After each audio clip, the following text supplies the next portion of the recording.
Sir, যে বাচ্চারা আসলে ভ্যাকসিন পেয়ে গিয়েছে, এখন তাদেরকে কি আবার দিতে হবে ভ্যাকসিন? কোনো সমস্যা নেই যদি ভ্যাকসিন যখন এন্ডেমিক আকারে হয়, একটা যখন মহামারী আকারে হয়, যখন সরকার থেকে মাস ভ্যাকসিনেশন হয়, তখন যে রোগী ভ্যাকসিন পেয়েছে এবং যে পায় নাই সবাই দিবেন। তবে এখানে একটা কথা আমি একটু ক্লিয়ার করে দিই, জি। এটা হচ্ছে একটা লাইফ অ্যাটেনুয়েটর ভ্যাকসিন।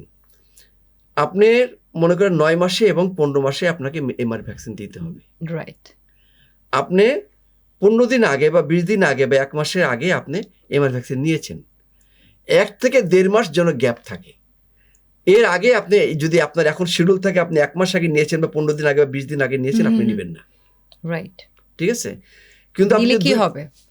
এই যে এটা লাইভ অ্যাটেনুয়েটর ভ্যাকসিন, তো এটা তার এই যে কার্যকারিতা কম হবে এবং তার রিয়াকশন করতে পারে, প্রবলেম হতে পারে। এই জন্য ওই 1 মাস তাকে গ্যাপ দিতে হবে তার ওই যে প্রতিরোধ ক্ষমতা বাড়ানোর জন্য, ভ্যাকসিনের কাজ করার কার্যকারিতা ঠিক করার জন্য। এই জন্য আপনি দিবেন না। আবার আপনি মনে করেন যে আপনি এখন সরকারি মাস ভ্যাকসিনেশনের ভ্যাকসিন দিলেন, 20 দিন পরেই আপনার এমআর ভ্যাকসিনের ডেট, আপনি তখন দিবেন না। লাগলে আপনি আরো পরে দেন, 1.5-2 মাস 3 মাস পরে দেন। হ্যাঁ, 1 থেকে 1.5 মাস। ম্যাক্সিমাম বিশেষজ্ঞ বলে 1 মাস, আমি একটু বাড়িয়ে বলে 1 থেকে 1.5 মাস।